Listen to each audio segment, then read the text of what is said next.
তিন জায়গায় প্রয়োজনে মিথ্যা বলা যায়। কয় জায়গায় মিথ্যা বলতে? তাউরিয়া মানে কথা একটু ঘুরিয়ে বলবেন। এক নাম্বার আপনার ওয়াইফকে খুশি করার জন্য, সে একটু এরকম না বলে একটু কৌশল করে বললে খুশি হবে, ওটা বলা যায়। দুই নাম্বার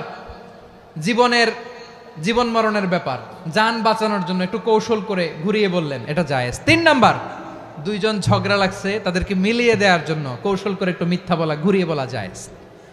দুইজনের মধ্যে দেখলেন যে সম্পর্ক খারাপ, তো একজনরে বললেন, ভাই সে তো ওই দিন আপনার ব্যাপারে অনেক প্রশংসা। কি আমার ব্যাপারে প্রশংসা? তার সাথে তো আমার মারাত্মক সম্পর্ক। কি বললো? এই বললো আপনি নাকি এই করছেন ওই করছেন, অনেক প্রশংসা। লোকটার মন খুশি হয়ে যাবে তার ব্যাপারে, ঠিক কিনা?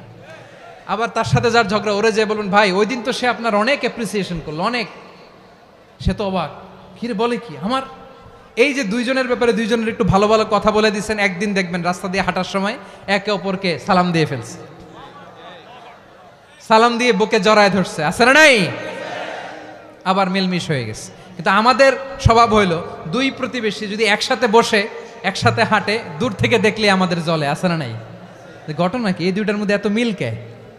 এই দুইটার মধ্যে গিরিঙ্গি লাগানো যায় কিভাবে? হ্যাঁ, এই বন্ধুত্ব ফ্রেন্ডশিপ নষ্ট করা যায় কিভাবে? এরকম মানসিকতা সবার না, আমাদের অনেকের মধ্যে আছে না নাই? আল্লাহর কাছে তওবা করেন এই মানসিকতার যেন আমরা না হই, আমরা মিলিয়ে দিব। বিশ্বনবী বললেন, ইসলাহু যাতিল বাইন। দুইজন যখন ঝগড়া লেগেছে, তোমার দুই ভাই যখন ঝগড়া লেগেছে, এই দুইজনের মধ্যে বিরোধ মিটিয়ে মীমাংসা করে দেয়া হচ্ছে সবচাইতে সেরা কাজ।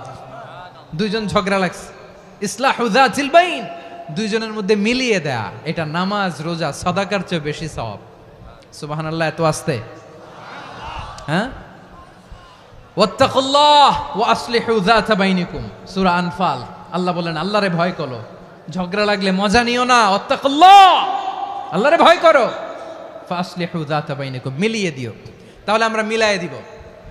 রাজি আছেন তো?